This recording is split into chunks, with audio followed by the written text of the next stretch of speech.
अस्सलाम वालेकुम। Active passive में आज हम बात करेंगे लास्ट टेंस की, जो कि है फ्यूचर परफेक्ट टेंस, जिसके हम आज एक्टिव से पैसिव सेंटेंस बनाने जा रहे हैं। उसके बाद हमारे ये टेंसेस जो हैं, जो टेंस वाइज हैं, वो कंप्लीट हो जाएंगे। उसके बाद हम मॉडल वर्ब्स के साथ जो हमारे एक्टिव सेंटेंसेस हैं उनकी बात करेंगे और हु वाले सेंटेंसेस की बात करेंगे। ठीक है, तो चलिए सबसे पहले हम बात कर लेते हैं कि हमारे पास जो वॉइसेस का स्ट्रक्चर है वो क्या होता है, और उस टेबल की बात करते हैं जो हम पहले टेंस से या पहले दिन के जो वॉइसेस थे उससे हमने स्टार्ट किया था। आज वो भी हमारा इंशाल्लाह कंप्लीट हो जाएगा।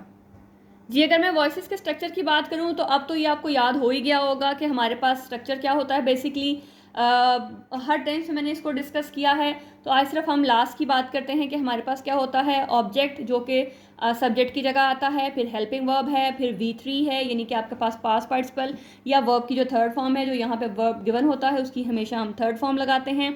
फिर बाय और एंड में सब्जेक्ट, और अगर आपके पास कोई एक्स्ट्रा इन्फॉर्मेशन हो तो हम वो सब्जेक्ट के बाद लगाते हैं। तो ये हमारा हर टेंस में जो हमारा वॉइसेस हैं, जो जिसको हमने पैसिव बनाना है, उसमें ये सीक्वेंस होता है। तो अगर आपको ये याद रह गया तो फिर समझे आपके लिए हर चीज़ जो है वो आसान हो जाएगी। तो चलिए आप बात करते हैं उस टेबल की जिसमें आज हमने लास्ट टेंस को लिखना है। जी, ये टेबल भी हमारा कंप्लीट हो गया है। देखिए, आज हम बात करेंगे फ्यूचर परफेक्ट की, जिसमें हमारे पास विल हैव दिया गया होगा और हमने पैसे बनाते हुए उसमें विल हैव बीन लगाना है। ठीक है, तो जिनमें सिर्फ हैज़ और हैव था हमने वहाँ बीन लगाया, लेकिन जब विल हैव आ गया तो फिर वो विल साथ ही आ जाएगा और साथ हम उसमें विल हैव बीन को ऐड कर देंगे। ठीक है, तो ये हमारा टेबल भी कंप्लीट हो गया। इसको लाजमी रिवाइज़ कीजिएगा, लाजमी नोट कीजिएगा, ताकि जब भी आपने रिवाइज़ करना हो तो एक ही नज़र में आपको पता लग जाए कि अच्छा ये हमारा सेंटेंसेस थे और ये हमने पैसिव वाइज बनाते हुए लगाना है। और ये तो अब आपको वैसे ही याद हो गया होगा कि हमारे पास सब्जेक्ट जब होगा, जब ऑब्जेक्ट में चेंज होगा तो उसमें हमने क्या लिखना है। तो चलिए अब कुछ सेंटेंसेस कर लेते हैं। जी, सेंटेंसेस देखते हैं। जब हमने टेंस सीरीज़ की थी तो मैंने आपको बहुत डिटेल से बताया था कि बेसिकली जो फ्यूचर परफेक्ट टेंस है वो क्या होता है। जैसे हमें अक्सर ये पढ़ने को मिलता है कि I will have finish my project. अगर ये इतना सा सेंटेंस होगा तो ये बेसिकली फ्यूचर परफेक्ट का टेंस नहीं होगा जब तक हम उसमें फ्यूचर का कोई पॉइंट उसमें शो ना करवा दें। मतलब ड्यूरेशन के साथ फ्यूचर का पॉइंट शो करवाना बहुत लाजमी है फ्यूचर परफेक्ट टेंस में। लेकिन अगर आपको पेपर में इतना भी आ जाए कि I will have finish my project, तो भी आप कर लोगे इजीली। ये मैंने प्रॉपर जो सेंटेंस होते हैं वो लिखे हैं। तो चलिए, सबसे पहले हमने कहा था कि हमने हमेशा ये देखना होता है कि हमारा सब्जेक्ट वर्ब और ऑब्जेक्ट कहाँ है, बाकी से हमारा कोई लेना देना नहीं है। तो ये आपका आई जो है वो सब्जेक्ट है। आई क्या कर रहा है, आई ने किया फिनिश जो भी किया हमें क्या उससे फिनिश किया उसने, फिर ये आ गया हमारा प्रोजेक्ट। ठीक है, तो देखिएगा आपके पास सब्जेक्ट वर्ब और ऑब्जेक्ट कंप्लीट है, तो इसका मतलब है कि बाय नेक्स्ट वीक आपका एक्स्ट्रा इन्फॉर्मेशन है, इससे आपका कोई लेना देना नहीं है।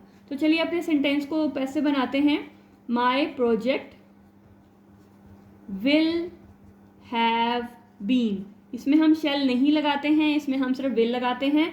मैंने पिछली वीडियो में बताया था कि जो शेल का इस्तेमाल है वो सिर्फ ऑफिशियल लैंग्वेज में, फॉर्मल लैंग्वेज में सिर्फ रह गया है। अदरवाइज अब कोई हार्ड एंड फास्ट रूल नहीं है कि आई और वी के साथ आपने शेल लगाना है, बाकियों के साथ विल लगाना है। अब ऐसा कोई चक्कर नहीं है, आप सबके साथ विल लगाते हैं।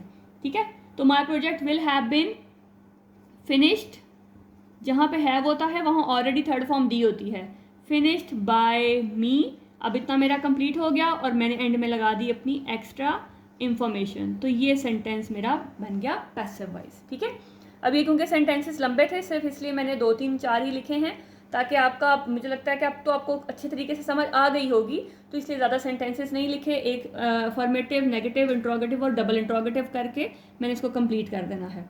तो they will not have celebrated their 10th anniversary by June. मैंने कहा था कि जो नॉट है उसको मतलब ना देखा करें, बस बाकी सेंटेंस को किया करें। तो देखें आपके पास ये है सब्जेक्ट, दे क्या कर रहे हैं, सेलिब्रेट कर रहे हैं।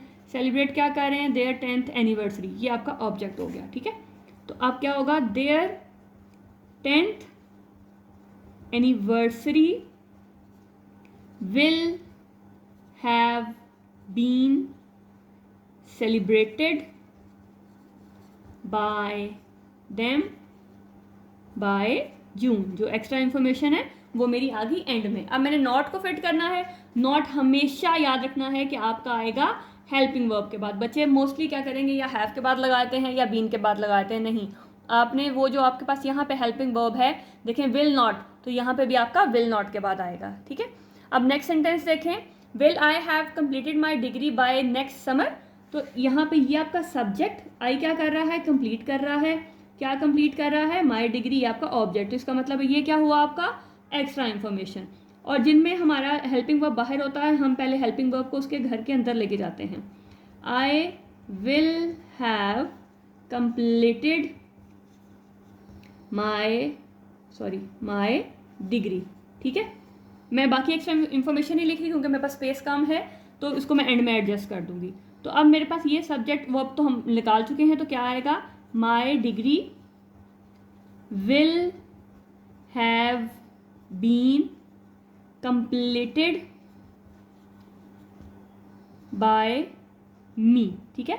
माई degree will have been completed by me. तो अब मैंने क्योंकि इसको इंट्रोगेटिव बनाना है, तो ये जो मेरा हेल्पिंग वर्ब है ये बाहर आ जाएगा, तो क्या होगा, will my degree have been completed by me by next summer, ठीक है। मैं जल्दी में लिख रही हूँ तो बहुत सारे स्पेलिंग जो है मिस हो सकते हैं, लेकिन मैं बोल रही हूँ तो आपने मेरे बोलने के साथ उसको टैली करना है, ठीक है। तो ये मेरे पास आपका मेरा फाइनल आंसर आ जाएगा, will my degree have been completed by me by next summer. तो जो मेरा हेल्पिंग वर्ब है वो विल है, हैव नहीं है, हमने विल के साथ ही इसको लेके चलना है। आगे देखें, why will they have built their dream house by the time they retire. अब जहाँ पे भी हमारे पास वाई होता है हम उसको नहीं छेड़ते हैं, हम विल को लेके जाएंगे अंदर। तो अंदर जाने के बाद क्या होगा, they will have built their dream house, ठीक है। यहाँ तक हमारा सेंटेंस है, बाकी क्या है, एक्स्ट्रा इन्फॉर्मेशन। ये सब्जेक्ट है, सब्जेक्ट ने क्या किया, बिल्ट किया, क्या किया, देयर ड्रीम हाउस। तो क्या आएगा, their dream house will have been built by them by the time they retire, ठीक है। ये आपके पास सेंटेंस हो गया। और ये जो हेल्पिंग वर्ब है जो अंदर कहीं घुसा हुआ है, इसको हम निकालेंगे बाहर। तो क्या आएगा, will their dream house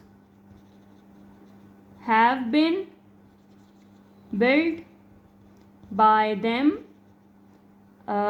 by the time they retire, ठीक है। अब मेरे पास स्पेस नहीं है, मैं जल्दी में लिख रही हूँ। और अब यहाँ पे ये जो वाई है इसको क्या करना है, इसको एज इट इज़ आपने जैसे स्टार्ट में था वैसे ही ये स्टार्ट में आ जाएगा। तो why will their dream house have been built by them by the time they retire. तो आई होप कि आपको कॉन्सेप्ट क्लियर हो गया होगा। इसके भी पैसे वाइज बनाने आ गए होंगे, कोई मुश्किल नहीं है, सिर्फ आपने सीक्वेंस को याद रखना है। सब्जेक्ट वर्ब ऑब्जेक्ट को अलग करें, एक्स्ट्रा इन्फॉर्मेशन को साइड पर करें, उसको चेंज करें और वहाँ से वो आपके पास आंसर आ जाएगा। जो आपके पास इंट्रोगेटिव हैं उसमें आपका 1 मिनट मतलब मैक्सिमम ज़्यादा लग सकता है, लेकिन गलती के चांसेस बहुत कम होंगे। तो आई होप कि आपको समझ आ गई होगी। इसी के साथ से हमारा जो टेबल है वो कंप्लीट हो गया है। अब नेक्स्ट हमने बात करनी है उन सेंटेंसेस की जो जिनमें मॉडल वर्ब्स होते हैं, और फिर वो वाले सेंटेंसेस जिसमें हु लगता है, उनको हम कैसे चेंज करेंगे वो बात करेंगे हम नेक्स्ट वीडियो में। आज के लिए बस इतना ही। अपना बहुत सा ख्याल रखिएगा।